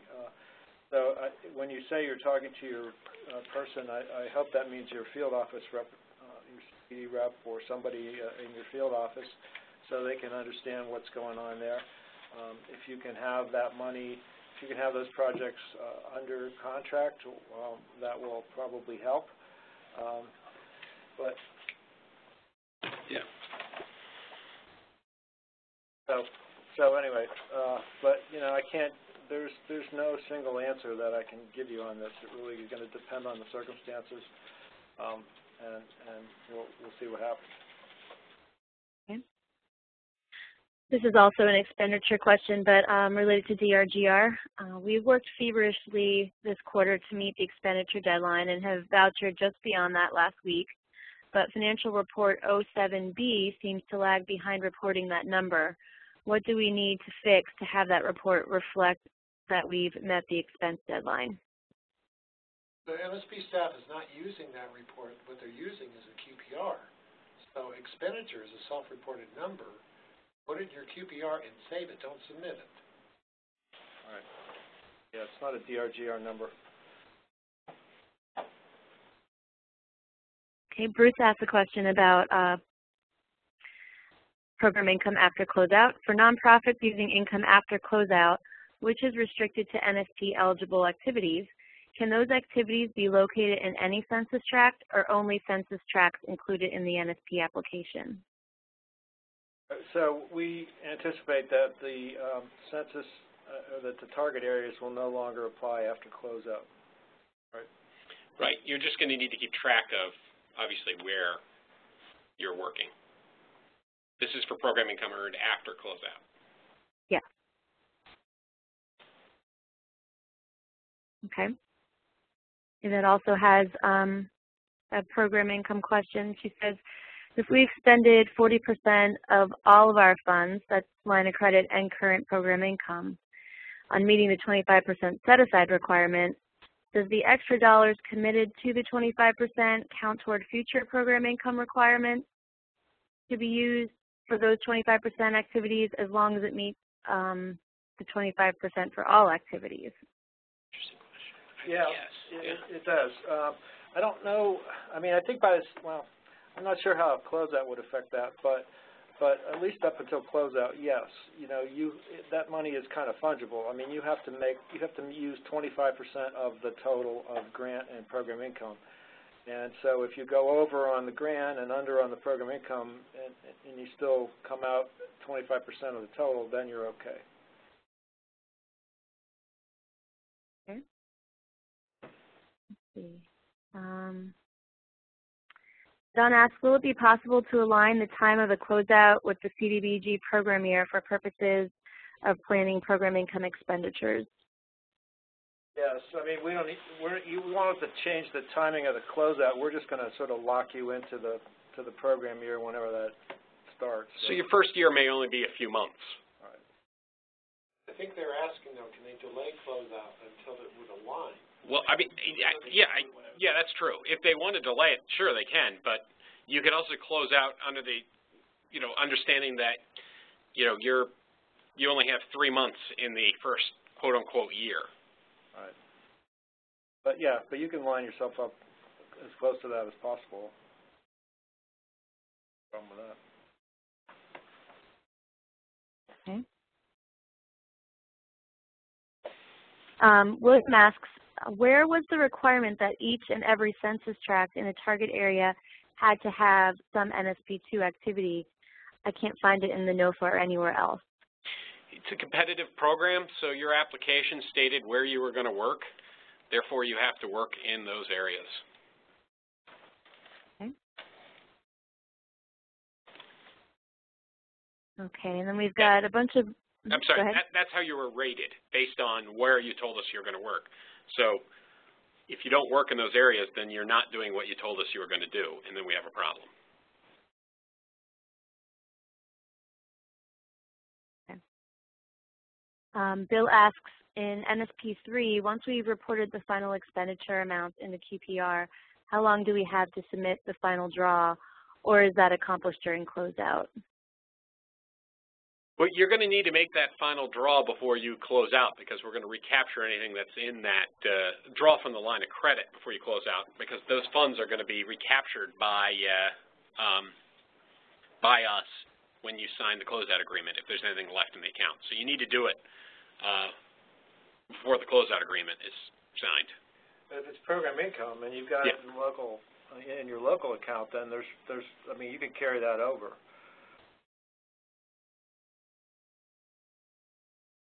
Okay. Jane wanted a clarification on the 25% set-aside discussion we just had. If set-aside spending before closeout is in excess of 25%, can the amount over the 25% requirement apply to the post-closeout program income set-aside requirement? They're getting sneaky on us already, Hunter. Will you add the whole thing together? Well, yeah, I just don't know.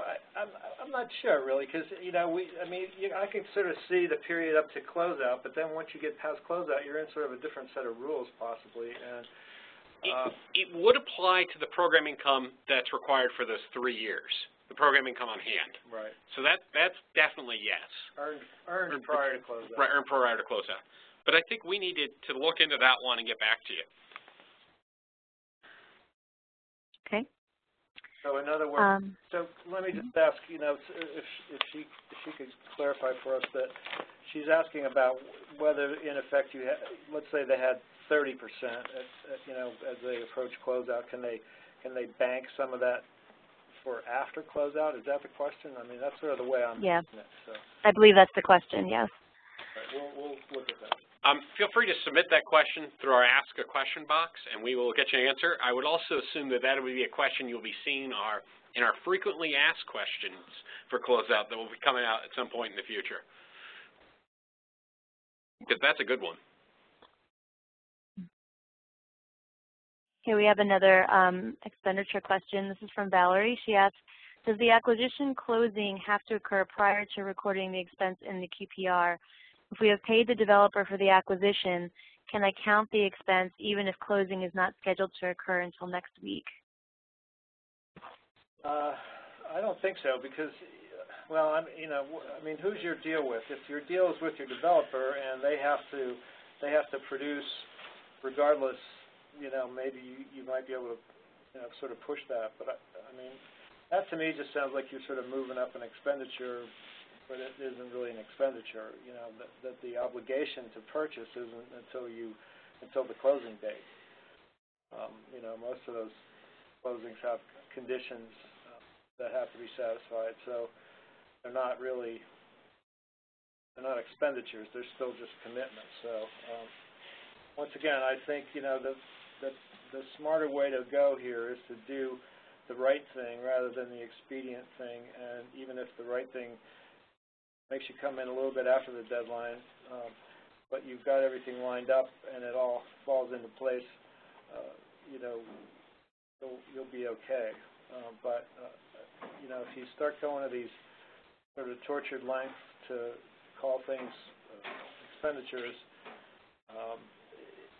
it just invites problems, I think. Okay. Bill asks, is NSP1 program income received 5 years after closeout considered miscellaneous revenue? No. This only applies to NSP2 nonprofits and NSP3 non-entitlements without an open state CDBG grant. So they don't have they're a non-entitlement CDBG grantee, or not a entitlement CDBG grantee, and don't have a grant from the state for CDBG. That's it. It can only be NSP2 or 3 that we're talking about. And only a small portion of them. Right. I believe this is a question we've had before, but Aaron asks, does HUD foresee a future date that would require 100% expenditure of the line of credit? Our life-to-date program income has not allowed us to draw down line of credit funds in about 8 months. Well, that's a problem some people would like to have, is all I can say. But we understand the problem, and there is no deadline. So take your time, take a deep breath. We're not going to be forcing you to close. You know, at some point you'll catch up. If necessary, we can give you some technical assistance or talk to you and figure out if there's a way. You know, I mean, if you can never get those expenditures made, then obviously, you know, we don't want to string this out forever. But there is no immediate deadline. So, well, for drawing the funds, so Hunter's saying, well, you know, I mean, what do we mean by NSP2 deadline? Well, there are NSP2 grantees that still have funds in their line of credit because they got a lot of program income, and so that's how we get there. But, okay. But you know, just relax. Enjoy the fact that your market is strong enough to be giving you program income, and you know, get the most impact out of your program as you can. Sit down with your rep or call in for some TA, write in for some TA, and see if there's maybe some adjustments that could be made to your flow of funds or the way you purchase property or whatever. But you know, we take that as a good sign that you're getting that kind of program income and you know, doing the right thing with it. Okay. There's a couple of questions about expenditures that expenses that happen beyond the expenditure deadline. So Ann asks, several of our housing rehab projects are not yet complete as a result of the weather. Will there be any room to bill expenses beyond our expenditure deadline? And then Deborah asks, the state who is the awardee and administering the program has to expend, does the state who is the awardee and administering the program have to expend all admin dollars by 12:01 a.m. on the deadline day? What about work continuing after the expenditure deadline? So on the first one, you know, we will be looking at the circumstances of your predicament if you did not make the expenditure deadline, and if one of the you know, if your circumstances are that you had projects under contract, under construction, the weather delayed those, and you know, everything else is otherwise you know, well operated and so forth, then you have a good chance of being allowed to have some more time to finish those projects. If, on the other hand, the weather prevented you from even buying the properties in the first place 2 years ago, and you didn't get them under contract, and you didn't have construction contracts, and you don't have expenditures, then you're going to have a harder time holding on to your grant funds. So you know, those are the parameters, I think. For that second question about admin expenses, we sort of talked about that earlier. It's if you have a $2 million grant, you need to spend $2 million of program income or line of credit funds before your expenditure deadline. If you're getting program income, you can sort of bank some of that admin for later, but we still need to see on the day of an expenditure, at the end of the expenditure deadline, a $2 million worth of expenditures. And I mean, if you don't have any program income, then we need to, you know, you can't save those funds. So yeah, maybe another way to put it is that you have to spend the total of your budget, but you don't have to spend it by the exact budget items. You know, yeah. So if you have, you know, if you've got budget capacity in your admin line and you've spent program income on another acquisition rehab instead, then you can carry that capacity forward as long as you have the program income to, you know, to use it against. Okay. Jennifer, let's see if anybody is on the phone to ask a question. Sure. We have a follow-up from the line of Marie Savins. I think that question was answered. That was regarding the 25% set aside. If they are under contract, so therefore I cannot close out that activity. I can just close out the LMMI if I met my expenditure deadline. I think we're confusing closeout and expenditure deadline here. The expenditure deadline is just spending the funds. Closeout is you've completed the project and met a national objective. The closeout, I feel that we have met the national objective for the LMMI, not for the 25% set aside. So I cannot close out altogether. No, because you still need to meet the national objective for the 25% set aside. Okay, sir. Thank you. No problem. And there are no further questions from the phone. Okay. I think we have a few remaining Q&As here, and we may be able to fit them in even before 4. Lorraine asks, if a grantee has not used all funds for project delivery, can they be transferred to cover admin costs through closeout?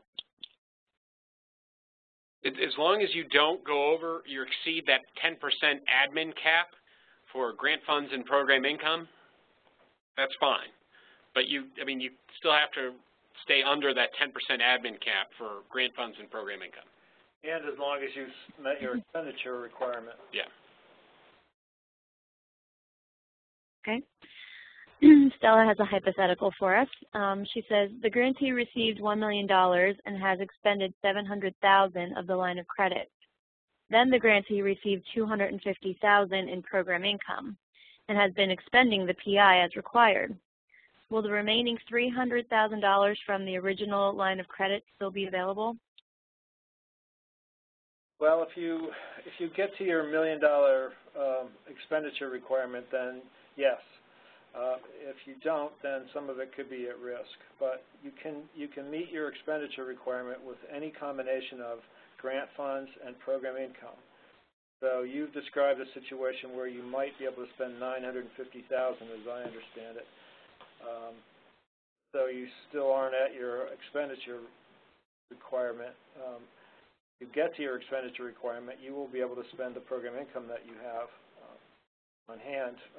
You'll have an indefinite amount of time to do that. If you don't meet your expenditure requirement, then you may lose some of that money, possibly $50,000. Yeah. Okay. The remaining questions I believe we've answered before, but let me ask them just so that folks are clear. Sandra asks, when does HUD anticipate establishing a deadline date by which all NSP1 funds must be drawn from the line of credit? There is not one. Okay. You only have to, the only deadline is that you can't do that before you close out. We're gonna close out your line of credit, and so if there's still $1 million in it, you're not going to want to close out. If there's $350 in it, you'll probably be willing to let us take that back. But there's no clock on this. Okay. Martha asks, the old expenditure deadline was in September. Are we allowed to expend funds in DRGR at this point before closeout? No. I don't know if we understand your question. Yeah, I think it's a little unclear, but I think she maybe asked saying that her expenditure deadline has passed, perhaps, and she's wondering if she can still expend funds. For NSP3 or NSP1? She doesn't say. Sounds like if she has an expenditure deadline in September, it's likely that they are a extended NSP1 or 2, or even a subrecipient with a expenditure deadline. If you're sub, you got to talk to your grantee. They're the lead grantee. But in general, as long as you passed your expenditure deadline and met it, you then can continue to spend funds. We're not stopping people who have met their expenditure deadline. Okay. And Iris asks, for NSP3 expenditures, if the state has not used all administrative dollars, will those dollars be recaptured as of the deadline? And she says this may be a repeat question. If you haven't met 100% expenditure deadline requirement, then yes, those funds could be recaptured. Great. And I believe that covers all of the questions we have in the queue that we have not addressed. We got a minute left here. Come on, folks. That's good. Well, we're glad to hear all these questions. This lets us know where everybody is sort of in thinking about this, and these are good questions that we have. And so we appreciate that. We will be allowing you to focus your efforts on expenditures through the month of March. If you've already passed that limit, take a look at the guidelines and the notice on things that you can start getting ready. I would say start with your QPR. We've stopped envisioning the perfect QPR, perhaps, but as close as perfect as possible. That's right. Well, let's just put a challenge out there. So I'm sure we could get a cupcake to whoever gives us the first perfect QPR. This is Jim. One thing. Before you approach your field office and tell them you're ready to close, go back and look through your QPRs and your action plan and look carefully at the affordability period for each appropriate activity. I was looking at one grantee today for another purpose, and their activity period, their affordability period was for 1 day. All right. Well, that's a problem. Yes. Side note, I just want to say that next Thursday we'll be having a Q&A about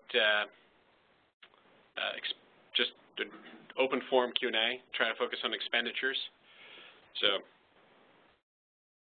And you know what we're going to be telling them? We're going to be saying that expenditures include line of credit funds and program income in any combination. So meet those deadlines, folks. Thanks for calling in. No additional questions on the line or written in as we were? That's 4:01 now. I'm going home. There was one here that I think I may have skipped. This was on slide 12. I just want to make sure this isn't something we already covered. I think we may have, but we could go back there. We'd be happy to answer it again. It says, on slide 12, could you please cover the property list requirements again? And I believe, yeah, this relates probably to the guidance that's forthcoming. But. We're talking about equipment. And John's looking up in the regs to see if we can get you a better definition. But we're talking about things like, computers or desks or other equipment. Well, it could be real property. I think the one that's throwing them is the real property. Yeah. But that's more if you buy an office to administer the NSP program. Most people are not buying real property except to sell it in the program here. So I think, for the most part, we're expecting that to be a simple list of equipment that you purchase, because there's a certain minimum amount of time that you're supposed to use that equipment, and that sort of thing. So that's just something that OMB requires of everybody. I'm looking at is.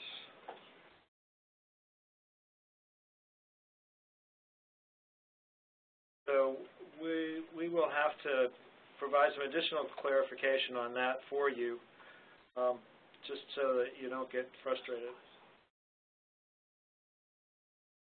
Yeah, I think we're looking around to try to find some examples, and we'll definitely get you some more guidance on that. We'll talk about this more in April. Is there anything else? Everything we have in the Q&A. Are there anybody else on the queue? Cheryl? And there are no further questions from the phone line. Great. And just if you do have any additional questions, you'll be taken immediately to a survey. Please let us know. Give us your feedback about this session today, and if you have additional topics, then you want to mention them in that survey, so we can take a look at those when developing the material for April as well. Yeah, but Kathy, that would be great. Don't let people. If you have a program question, don't put it in the survey. We want you to fill out the survey. But if you have a program question, write it into 1CPD. We're going to be reviewing 100% of those, and so you'll get the best answer possible. But if it goes into the survey, we don't see that for a number of weeks afterwards. So we can't really answer those questions. Right. Just thoughts on topics for the April webinars that can go in there, and I'll pull those out as soon as possible. And I posted the link for how to ask a question in the chat tool. It's also on the last slide, or one of the last slides. We need to go to the last slide. Slide 27.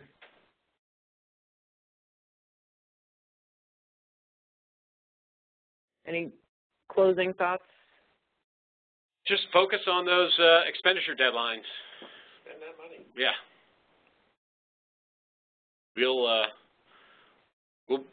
We'll be around to close out grants. Got a ways to go.